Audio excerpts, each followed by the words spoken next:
The Cocoanuts will certainly satisfy any fan of the Marx Brothers. Casual viewers, on the other hand, are better off giving this a pass.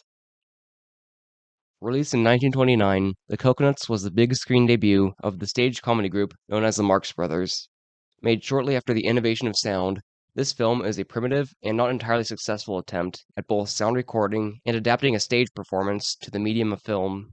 Although its production quality and story suffer, the film still delivers on Marx humor.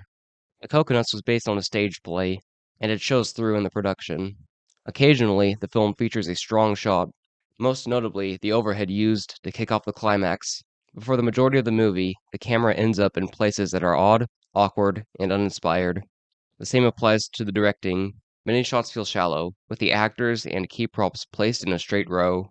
This combination of weak cinematography and uninspired blocking results in an audience experience that feels like, well, watching a performance on stage. The weakest aspect of the Cocoanuts is its plot and non-Marx characters.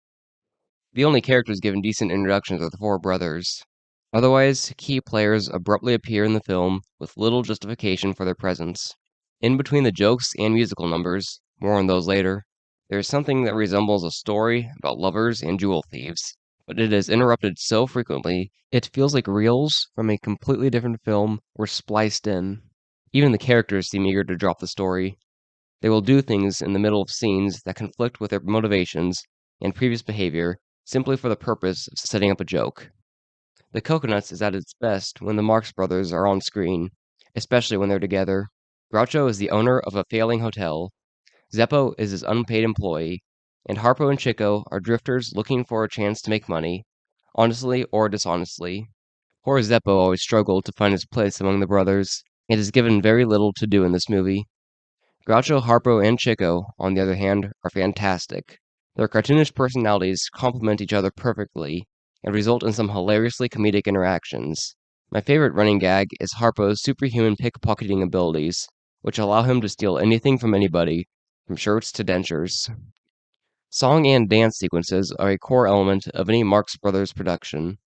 Unfortunately, most of these sequences in the Cocoanuts are unremarkable. There is a generic love song, a goofy monkey-themed song, with backup dancers in even goofier monkey costumes, and a police detective who sings about his lost shirt. Harpo? None of these are bad, but they're not great either. There's also an odd scene where a group of extras interrupts the film with a choreographed dance with no explanation. Interestingly, at one point, Harpo and Chico perform Verdi's Anvil Chorus, 6 years before that piece would be featured in A Night at the Opera.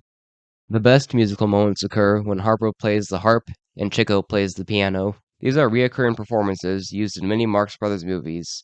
If you've never seen them, you need to correct that immediately. The talent and creativity of their performances is delightful, no matter how many times they are repeated.